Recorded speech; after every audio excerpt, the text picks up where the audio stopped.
Le plus souvent, la personne que vous admiriez le plus pourrait ne pas être humainement ce que vous imaginez. Dans l'ombre d'un campus vibrant, une jeune femme nommée Mireille attirait tous les regards, mais son charme dissimulait un secret terrifiant. Écoutez cette histoire jusqu'au bout, et découvrez un piège si séduisant qu'il pourrait vous engloutir, si vous vous approchez trop près. L'université était un tourbillon de rêves, un campus tentaculaire où l'ambition et la jeunesse s'entrechoquaient dans un chaos d'espoir et de rivalité. Au cœur de ce monde se tenait Mireille, une figure si éclatante qu'elle semblait défier les lois de la réalité. Grande, avec des yeux lumineux qui captaient chaque regard et une cascade de cheveux noirs scintillant comme de la soie, elle était l'incarnation de la perfection. Sa garde-robe était une parade de luxe, chaque tenue un chef-d'œuvre de créateur, chaque accessoire une déclaration de richesse. Elle conduisait une décapotable élégante qui glissait à travers les portes du campus, attirant l'attention comme un aimant. Pour les garçons, elle était une vision envoûtante. Pour les filles, elle était soit une idole à vénérer, soit un miroir cruel réfléchissant leurs propres désirs inassouvis.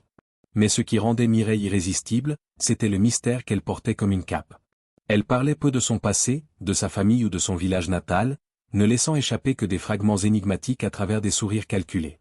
Sa générosité, cependant, était sans bornes. Cadeaux somptueux pour ses amis, soirées fastueuses dans des restaurants chics, et une aura magnétique qui donnait à chacun l'impression d'être unique en sa présence. Pourtant, personne ne la connaissait vraiment, et ce voile de secret alimentait à la fois l'adoration et une envie corrosive. Mireille partageait une chambre d'étudiants exigus avec Alice et Sophie, deux amies unies par une complicité née dès leur premier jour à l'université. Alice était la voix de la raison, son esprit analytique toujours en alerte, pesant les risques avec une prudence presque maternelle. Ses cheveux bruns, toujours tirés en une queue de cheval soignée, et ses lunettes glissant sur son nez alors qu'elle se plongeait dans ses livres d'ingénierie trahissaient une âme méthodique. Sophie, à l'inverse, était une explosion de vie, son rire résonnait comme des clochettes, ses boucles blondes dansaient au rythme de son énergie débordante. Étudiante en littérature, elle vivait pour l'instant présent, insouciante et avide d'aventure. Malgré leurs différences, le trio passait des nuits entières dans leur dortoir, étalés sur un tapis usé, à rire, partager des secrets et rêver sous la lueur douce des guirlandes lumineuses.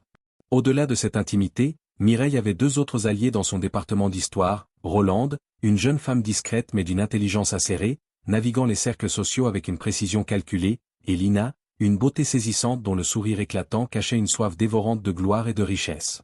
Lina observait Mireille avec une envie qu'elle peinait à dissimuler, son cœur brûlant de désir pour la vie que son amie semblait posséder sans effort. Un soir d'automne, alors que l'air fraîchissait et que les feuilles dorées tapissaient le campus, Mireille fit irruption dans le dortoir, ses joues rosies par une excitation presque surnaturelle. « Rassemblez-vous, vous n'allez pas y croire », lança-t-elle, sa voix vibrant comme une note aiguë alors qu'elle réunissait Alice, Sophie, Rolande et Lina dans l'espace commun. « Mon père ouvre une nouvelle station-service dans notre village, et il organise une fête somptueuse pour célébrer. Ce sera grandiose où des politiciens, des influenceurs, des célébrités, des gens qui peuvent transformer votre vie. » Ces mots flottaient dans l'air, chargés de promesses scintillantes.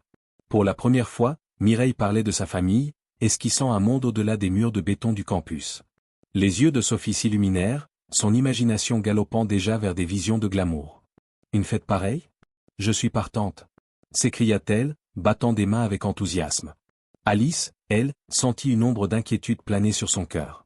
Cette soudaine ouverture de Mireille était comme une fissure dans une façade impeccable, et ses instincts murmuraient la méfiance. « Ce n'est pas tout, » poursuivit Mireille, son sourire s'élargissant comme un horizon. « Mon père offre une somme d'argent qui pourrait changer votre vie à chacune de mes amies qui viendra. De quoi effacer vos dettes, lancer vos rêves, tout ce que vous voulez. » L'excitation électrisa la pièce, mais le cœur d'Alice se serra. Pourquoi maintenant ? Pourquoi ce geste extravagant d'une famille dont Mireille n'avait jamais parlé ? Il faudrait que je vérifie avec mes parents d'abord, dit-elle, sa voix calme mais teintée d'un doute qu'elle ne pouvait taire. Le sourire de Mireille vacilla, une ombre fugace traversant son visage. « Oh, pas besoin de ça, » répondit-elle, son ton trop rapide, trop fluide. « L'invitation n'est que pour 3 d'entre vous. J'ai déjà tout organisé. » Elle se tourna vers Alice, ses yeux s'adoucissant mais ses mots coupants comme une lame. « Ne t'en fais pas, Alice. Tu seras bien ici. Ce n'est qu'un week-end, et je te ramènerai quelque chose de spécial pour compenser. » Cette mise à l'écart blessa Alice, une vague d'exclusion l'envahissant alors que l'enthousiasme de Sophie noyait ses craintes. « Tu imagines ? On va dans le village de Mireille, dans son manoir. » s'exclama Sophie, sa voix pétillante de rêve de luxe. Alice esquissa un sourire forcé, mais une peur sourde s'enroula dans sa poitrine. « Tu es sûre que c'est une bonne idée, Sophie ?» insista-t-elle, ses mains se tordant nerveusement. « Et si tes parents viennent te voir ? Tu vas dans un endroit que tu ne connais même pas. Sophie leva les yeux au ciel, secouant ses boucles. Tu es trop protectrice, Alice. Je peux prendre mes propres décisions. Arrête de jouer les mamans. De l'autre côté du campus, dans la chambre partagée par Roland et Lina, une tension différente saturait l'air. Roland pliait ses vêtements avec une précision méthodique, son visage impassible mais son esprit en ébullition. Lina, allongée sur son lit, observait Roland, cherchant à semer le doute. « Tu es sûr pour cette fête ?» demanda-t-elle, son ton léger mais chargé d'intention. « Mireille est tellement secrète. Tu lui fais vraiment confiance ?» Roland s'interrompit, ses doigts s'attardant sur un pull alors qu'elle croisait le regard de Lina. « Je n'ai pas besoin de lui faire confiance, » répondit-elle froidement. « J'ai juste besoin d'être là quand les bonnes opportunités se présenteront. Toi aussi, tu y vas, non? Tu as peur de rater quelque chose ?» Le sourire de Lina se crispa, son envie s'enflamma. Elle voulait la vie de Mireille ou la richesse, les relations, le charme effortless. Cette fête était sa chance de s'en emparer, même si cela signifiait devancer Roland. « Je ne veux juste pas que tu le regrettes, » dit Lina, sa voix feignant la sollicitude. Les lèvres de Roland s'incurvèrent en un sourire narquois. « Tu as peur que je fasse les bonnes rencontres avant toi. Tu as toujours voulu être Mireille, n'est-ce pas? La manière dont tu la regardes, c'est évident. Cette fête, c'est ton ticket en or, et tu crains que je te le vole. » La contenance de Lina vacilla, ses joues s'empourprant, mais elle ravala sa réplique. La pièce vibrait d'une rivalité silencieuse, chacune traçant son chemin vers la gloire. Le jeudi matin, la voiture de Mireille démarra dans un ronronnement feutré, emportant Sophie, Roland et Lina vers l'inconnu. Alice resta dans le dortoir, son téléphone serré dans la main, une voix intérieure hurlant que c'était une erreur. Le trajet fut long, la ville cédant la place à des collines ondulantes et des forêts denses qui semblaient avaler la route. Lina regardait par la fenêtre, son esprit tourbillonnant de visions des connexions qu'elle forgerait, des portes que cette fête ouvrirait. Sophie parlait avec excitation, tandis que Roland restait silencieuse, ses yeux scrutant le paysage comme pour y déceler un indice. Des heures passèrent, et le village attendu n'apparut jamais. À la place, Mireille s'enfonça dans une nature sauvage, la route se rétrécissant jusqu'à devenir un sentier sinueux. Enfin, elles atteignirent une clairière, et là, surgissant de la terre comme un château maudit, se dressait un manoir. Ses flèches imposantes et ses murs de pierre taillée étaient à couper le souffle, un monument de richesse enveloppé d'un silence inquiétant. « C'est incroyable », murmura Sophie, sa voix tremblante d'admiration. « Je ne savais pas que ta famille était aussi riche », ajouta Roland, son ton prudent mais impressionné. Le sourire de Mireille était distant, ses yeux insondables. « Bienvenue chez moi », dit-elle, sa voix douce comme une brise glacée. Un homme émergea du manoir, sa présence à la fois imposante et désarmante. Grand, avec un sourire chaleureux et des yeux perçants, il semblait lire en vous. « Vous devez être Sophie, Roland et Lina, » dit-il, enlaçant Mireille avant de se tourner vers les autres. « Je suis le chef Thomas, le père de Mireille. Je suis ravi que vous soyez là. » Son charme apaisa leurs nerfs, mais l'isolement du manoir pesait sur elle comme une ombre. À l'intérieur, l'opulence était écrasante où des sols de marbre scintillaient sous des lustres de cristal, chaque détail hurlant la richesse. Pourtant, le silence était oppressant, comme si la maison retenait son souffle. Lina, toujours audacieuse, brisa le calme. « Où est la mère de Mireille ?» Le visage du chef Thomas s'illumina de fierté. « Elle est à l'étranger, mais elle arrivera demain avec le conseiller du président, juste à temps pour la fête. Vous la rencontrerez bientôt. » La promesse de côtoyer une telle élite fit frissonner les filles, leurs doutes momentanément étouffés. C'était le monde dont elles avaient toujours rêvé. Le ton du chef Thomas changea, son sourire se crispant légèrement. « Mireille est ma fille unique, et je lui ai tout donné. Ce week-end est pour vous détendre avant la célébration.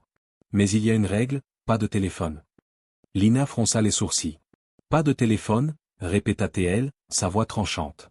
Le chef Thomas rit, balayant son inquiétude d'un geste. « Je veux que vous vous déconnectiez, que vous viviez pleinement cet endroit.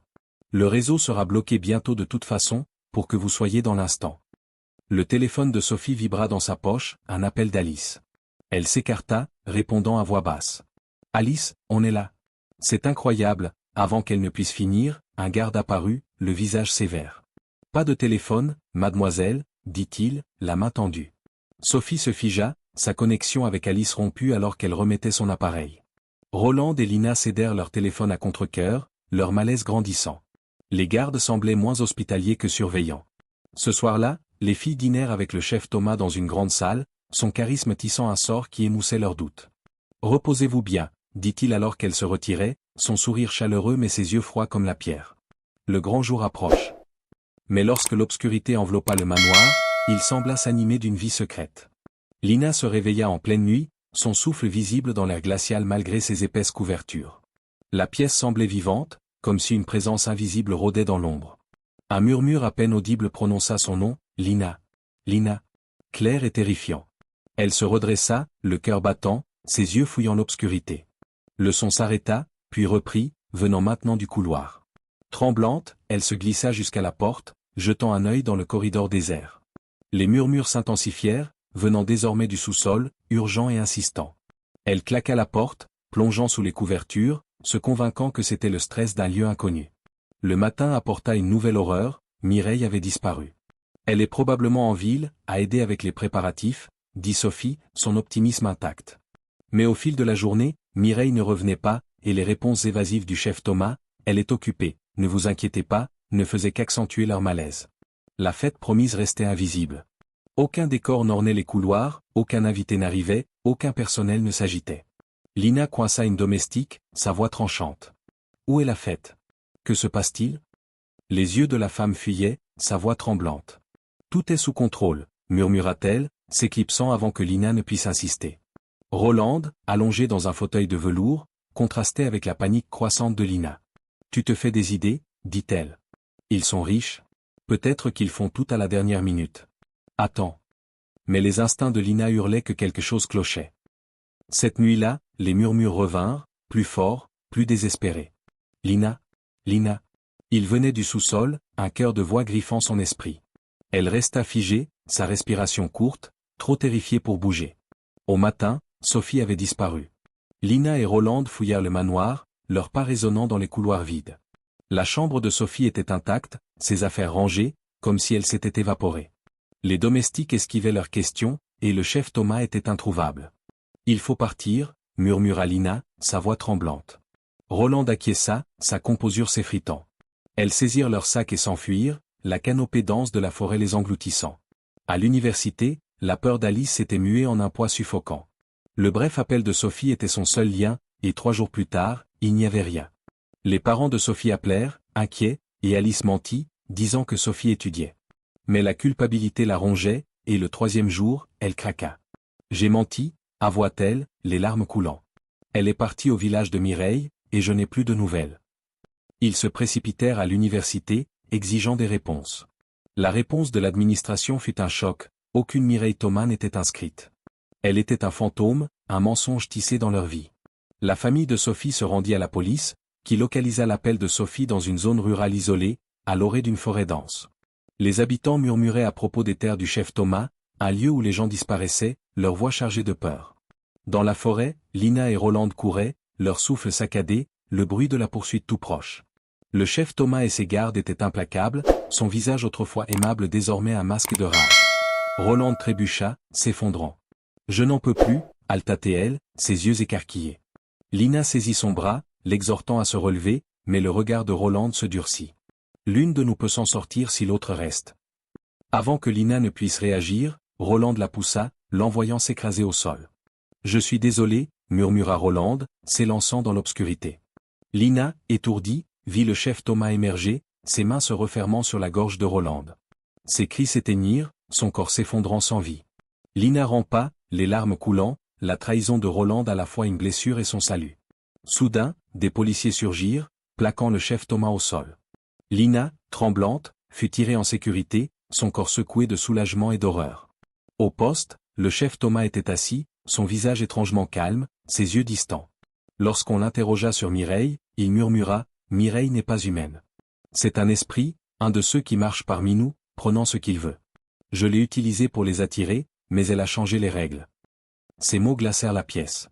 Ils choisissent leur proie ou des gens qui veulent ce qu'ils ne peuvent avoir.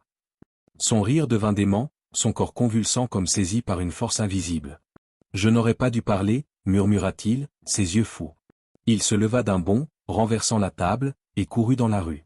Des phares percèrent l'obscurité, des pneus crissèrent, et un bruit sourd résonna alors que son corps heurtait le pavé, sans vie. Lina survécut, mais les murmures ne la quittèrent jamais, hantant ses rêves avec la voix de Sophie. Sophie ne fut jamais retrouvée, la forêt gardant ses secrets.